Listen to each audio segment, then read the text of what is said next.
Hello, everyone. This is Talk for Glory, episode 235. We are 235 episodes deep in Talk for Glory. We are 24 hours removed off of Money in the Bank and a recent Stardom show. Wasn't a pay-per-view, so I don't got to do predictions for that.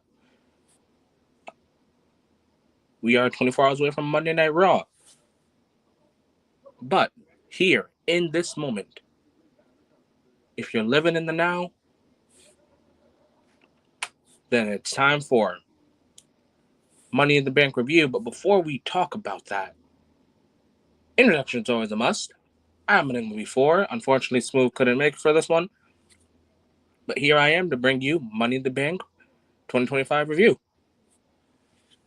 Before I even start this, actually, no. This would actually be a perfect one.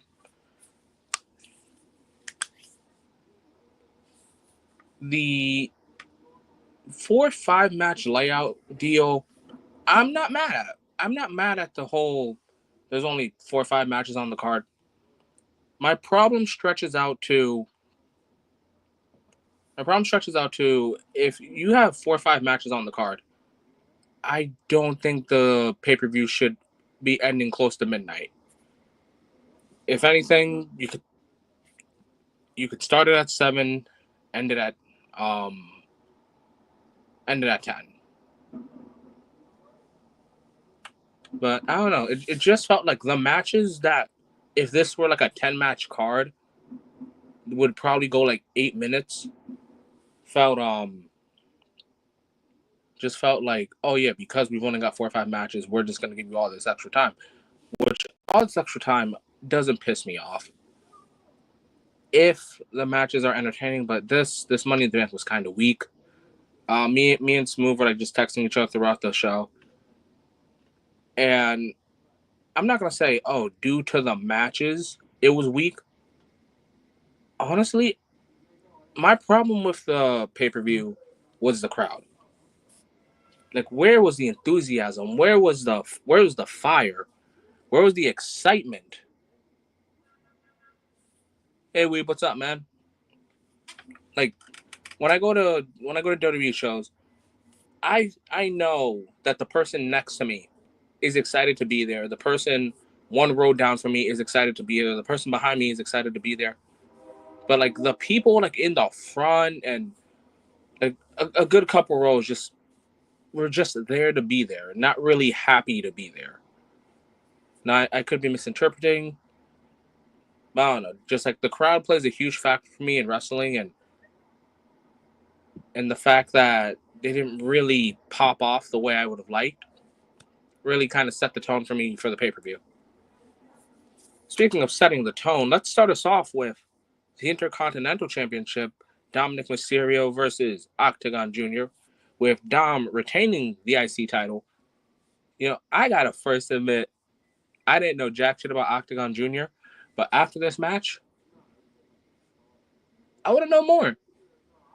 As me and Smoove told you, we kind of grew up on like AAA right before WWE. So it feels good. It will always feel good seeing Lucha Libre, whether it be in WWE, CMLL, AAA, just anywhere. And the fact that I'm not going to say, wait, did Octagon Jr. pull a double duty? I don't know. So someone let me know. I can't remember if he was on like the Worlds Collide card.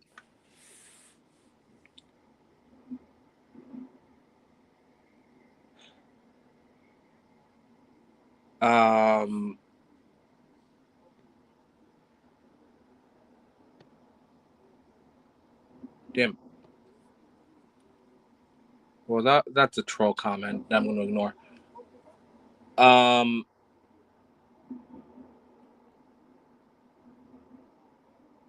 Yeah, I loved this match. There's not really much I could say because it was just like a straight up match. And outside of, like, oh, Dom's a luchador. Like, oh, like, not Dom's a luchador. Like, Dom kind of grew up on Lucha Libre. So a match between him and Octagon Jr. makes sense. Like, I don't need much reasoning. I'm a simple man. This match was good.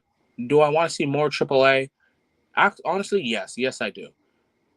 But now I kind of want to acknowledge the I kind of want to acknowledge the partnership, the collabs.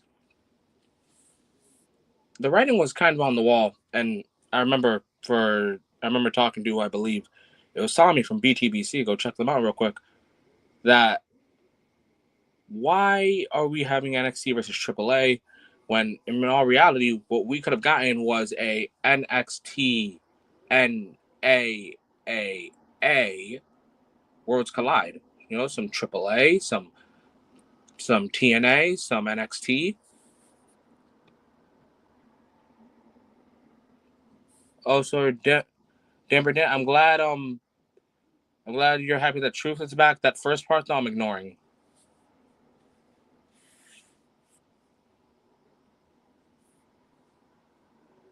And James, hey man, I don't think I've seen you in like a couple videos, but welcome back, man. But guys, tell me if this match has made you a fan of the Lucha Libre style.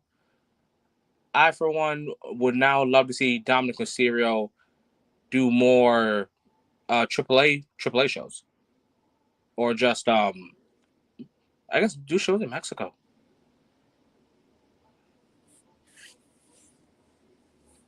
But now we're gonna kind of segue into the ladder match.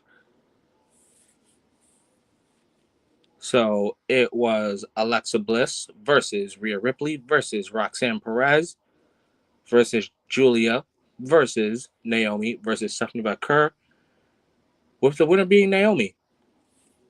So before we talk about like winners and stuff, let me just point out. Let me just point out the highlights here and the what I want for the future now. First off, I love, as me and Smoove both talked about for predictions, that women like Julia, Stephanie, Roxanne, they really got to have like their moment, their shine.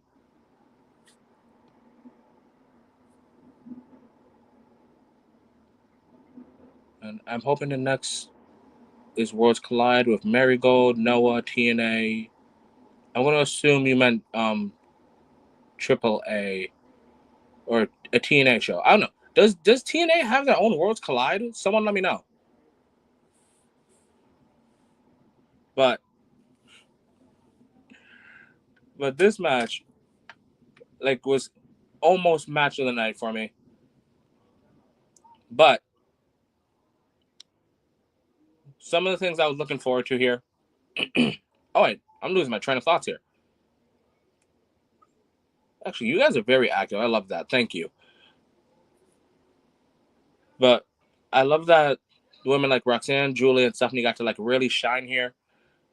Probably like one of like the best group of people to be called up and be heavily featured.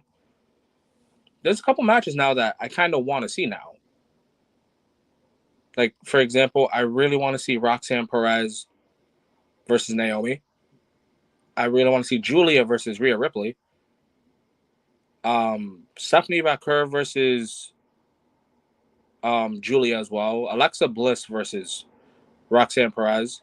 Naomi can pretty much fight anyone here because as the years go by, I'm starting to see that. Damn it, cars.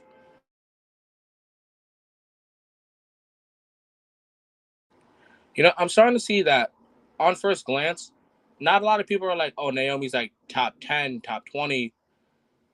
But I would say Naomi is kind of underrated. So if there's like a match people want to see with Naomi, I'm sure she could fit the bill. Uh, I love the double code reds or pop rocks. Like those, like Alexa and Roxanne, that was awesome. Not gonna lie, I'm also now thinking, when are we getting Alexa Bliss and Rhea Ripley?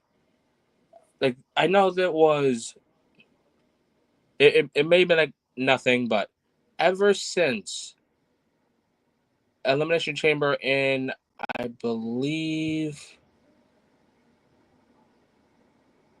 trying to remember. Ever since, I think it was Saudi Arabia. But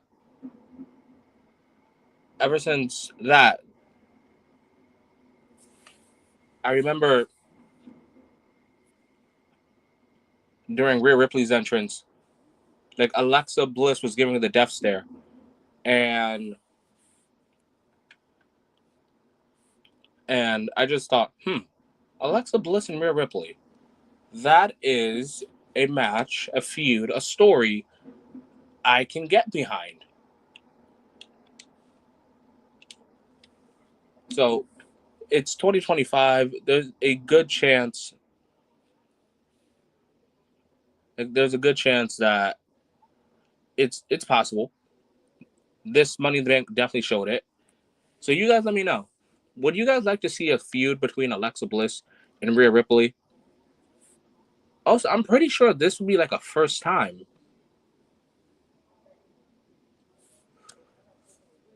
Hey, what's up, good brother Mark? Love seeing you here, man. See, I'm happy you see the vision, my friend.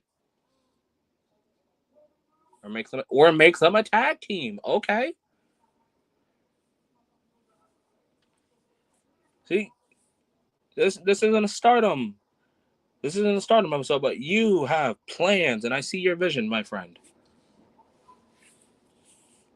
So guys, good brother Mark's here, so go check out Stardom Fan on YouTube. I don't know if you have any catchphrases that I can remember like the back of my hand. I want to Julia hit a brutal power driver on Roxanne through a table, ladders, but Julia doesn't do it. Nah, Logan, that's Stardom, Julia. That's where they let her cut loose, and the only enemy of a Japanese wrestler is the table.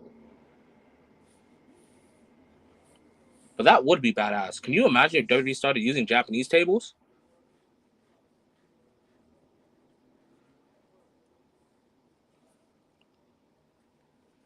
But be all and end all.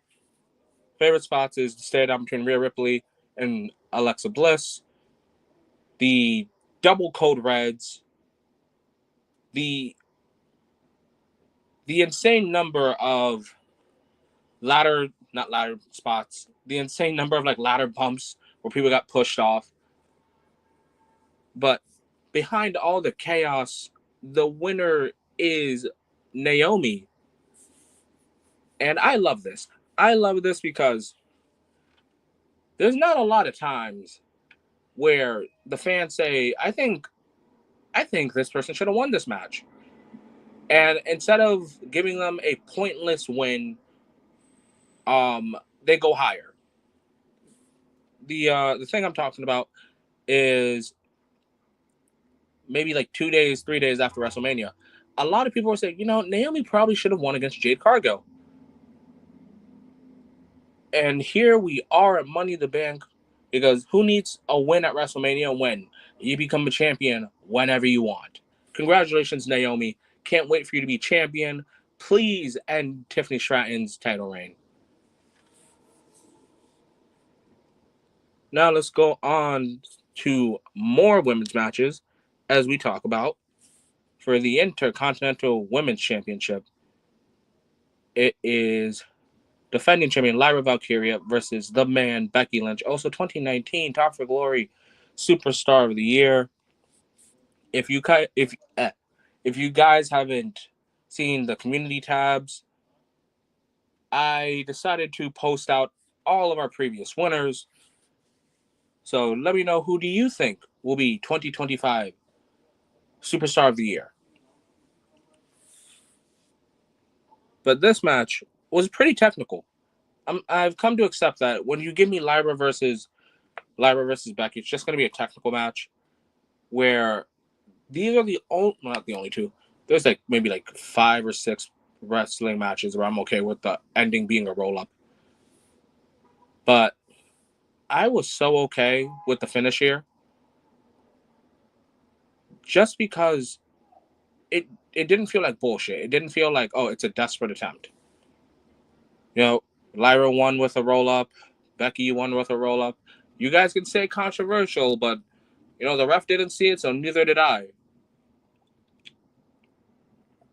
And if you're a New Japan fan, just like how Kevin Kelly and Chris Charlton's and Walker Stewart's monitors go out when Yano does some bullshit, the stream cut on my end. So whatever you saw, I didn't see it.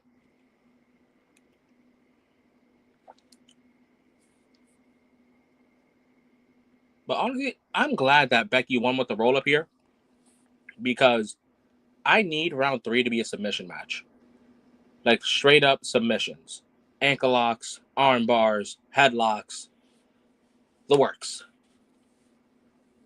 Because Becky can technical wrestle. I just think she needs the right dance partner, and Lyra is that perfect partner.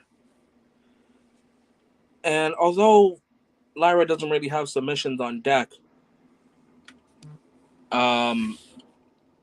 it doesn't take much to learn an arm bar or ankle lock or a heel hook or anything like that. But yes, give me round 3, Lyra Valkyria versus Becky Lynch in a submission match. And if not a submission match, then please give me it in Hell in a Cell. Because whether you guys can show I'm the best wrestler or you guys just show how much you guys really hate each other, then just give me that, please.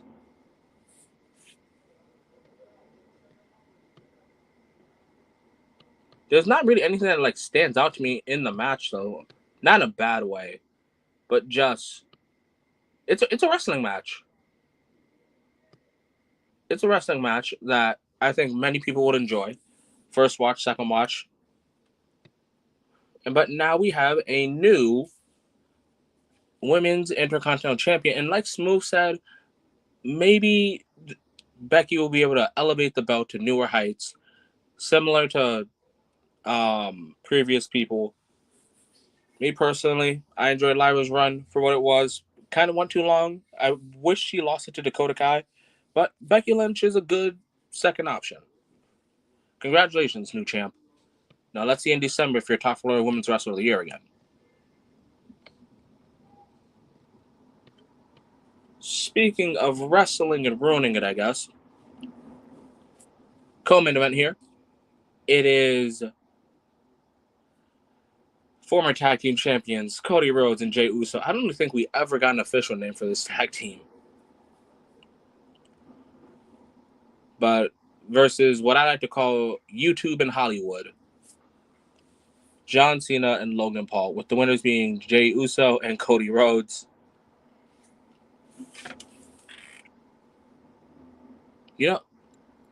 It sucks that I got to say that Logan Paul was kind of the highlight here. Because for some reason, in the back of my head, I was just like wondering myself. Also, this was the match that like really like drilled in my head. The crowd fucking sucks. Like, this was the match. I'm not saying this was the best match, but it was the most quiet, and it made me realize that like a lot of the other matches were not just as, but not too far from being just as quiet or not as loud. But in this match, it felt like 2 one-on-one matches were going on at the same time. And like they just barely interacted with each other. Like I didn't feel like I was watching 2 teams. Not even on some can they coexist shit until like Logan and Cena started arguing. When Jay's in the match and he's getting beaten up, it feels like a regular one-on-one Jey Uso match.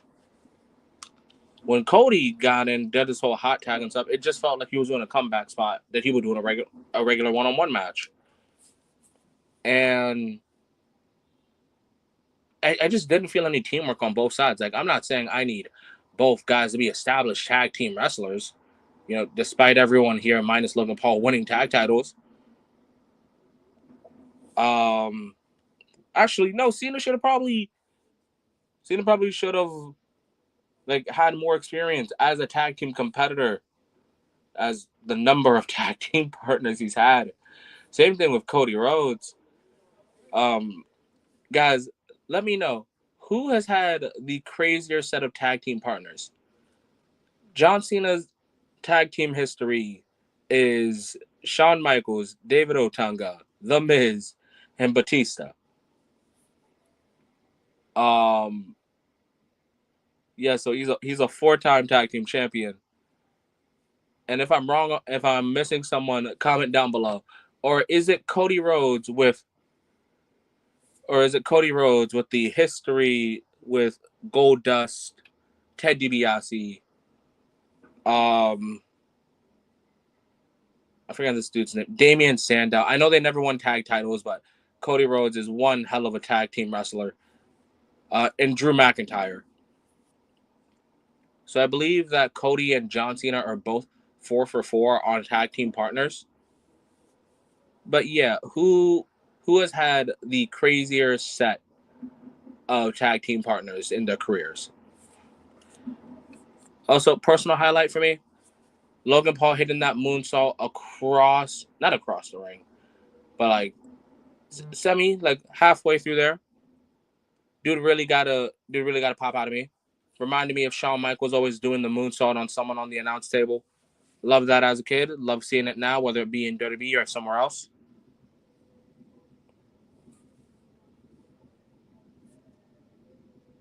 But yeah, Logan Paul was kind of the highlight here. But what did take it away from me was what Logan Paul does every time. It's the dive, and I guess in this case it was the drone, but normally he uses his phone and he like makes his little highlight moment. It takes too much time. It's too much of a setup. Like, I am not believing that the opponent is down and out for that damn long for you to be able to grab the drone, talk a little bit, flex, taunt, like do all this stuff, and they're not up. And that's kind of what happens here as Cody gets to Logan Paul, and then Jey Uso hits a splash. So thank God that happened. Now in singles matches, I need that as well because Logan Paul takes way too damn long. But let's talk about the real highlight here. It's R-Truth coming back. Welcome back, Truth. Did you come back to save us, or did you come back for revenge on your childhood hero? We'll only have to wait and see on Monday Night Raw. Also, so in 2K22, I remember talking about that game on its not on its release. I remember talking about that game, and I remember having JCP on Top Floor of the Miniseries, and we talked about, can 2K add a Latino Heat feature? Slam the chair on the ring, fall, flop, you get DQ'd. You know what I need now? Now I need a John Cena hits you with the title option. So in the next game in 2K26, give me John Cena title shot. And you can literally call it the title shot. That's what I need. Now, back to R-Truth. Whether he's back for revenge or he's back on a new deal or whatever, that was awesome. That got a pop out of me.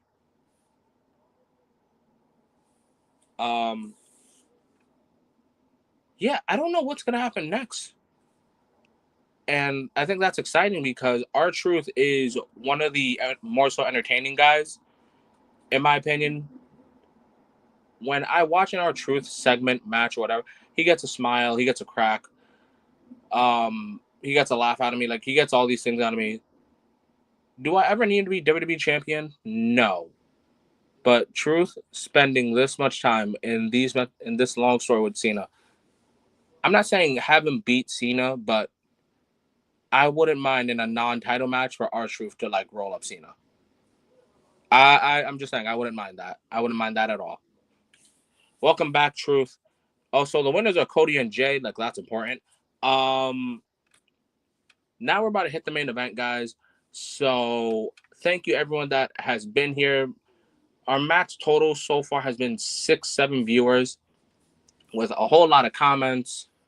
I hope you guys enjoyed Money in the Bank. I enjoyed the matches.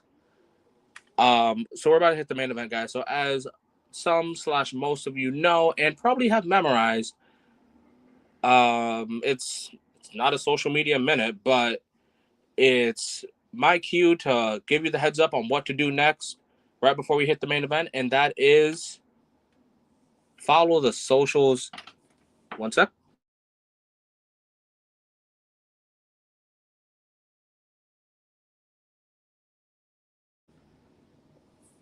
Okay, now I can try that again.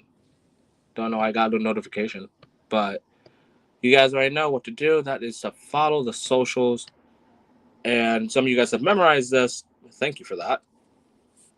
You guys know to follow myself and Young Smoove on our Twitter. That Enigma_before_. That's my Twitter. Young Smoove TFG. That's his Twitter. Then follow me on my Instagram at Enigma_V4. Then you guys can follow us on our Twitch. If you guys love gaming, follow us. You guys can follow me at Enigma_before_. You guys can follow Smoove at Smoove A1. And then if you guys have Xbox, add us on our gamer tags as well. Smoove A1 and Enigma V4. The Enigma V4, there's no periods, there's no underscores, no nothing. It's all one word and a number. But yeah, follow the socials, add the gamer tags, join us on Twitch, all those things. Time for the main event.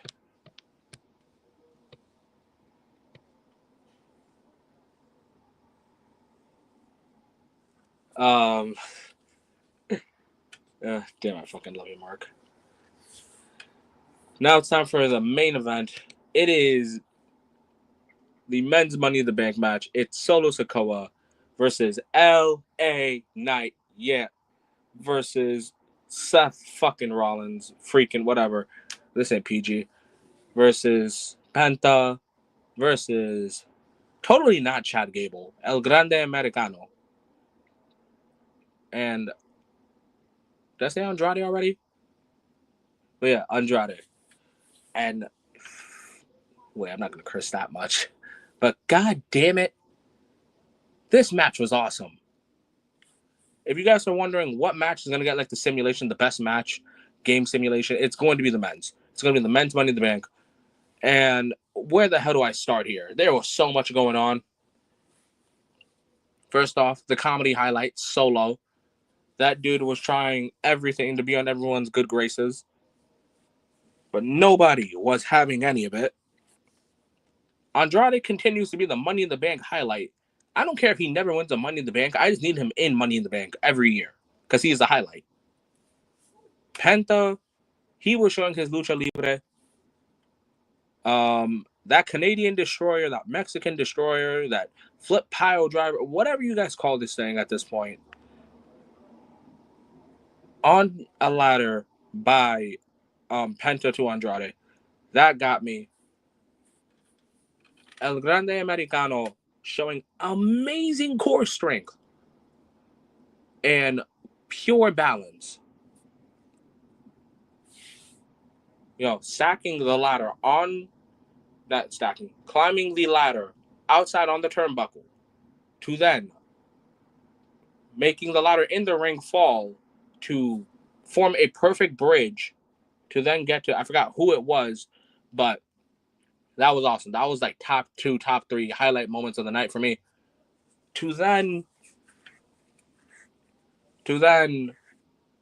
Seth Rollins, his group comes out because why try to win a match by yourself when you've got some help? To then, we got Jacob Fatu and Jeff Cobb. No, I'm not calling him JC, whatever his last name is.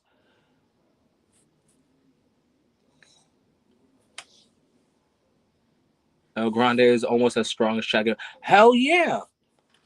But El Grande is so good, I don't believe that's Chad Gable. That's totally not Chad Gable. That can't be Chad Gable. Chad Gable would never do such a thing in this ladder match. Also, I'm pretty sure he had some flight issues because he was at Worlds Collide, and we know that dude couldn't make it back in time. So totally not Chad Gable.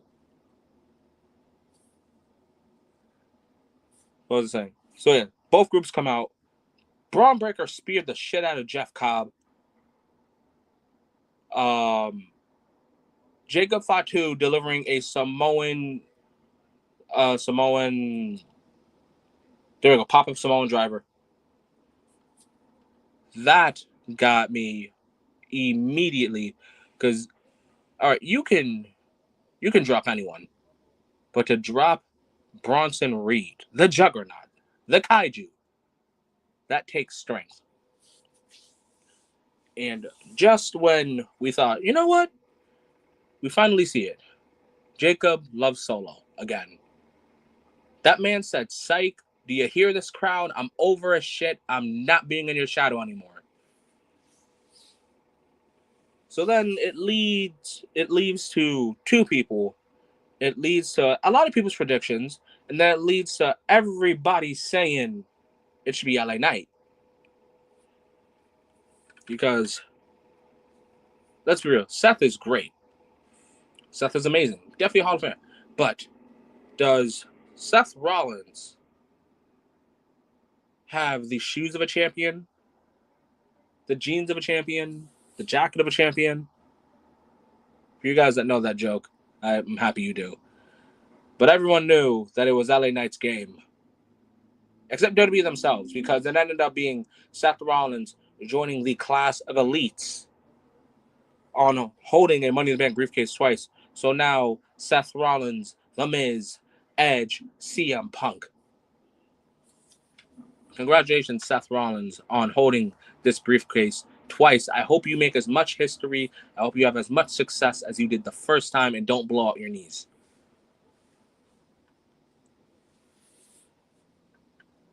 There we go, Mark. I knew you'd get it.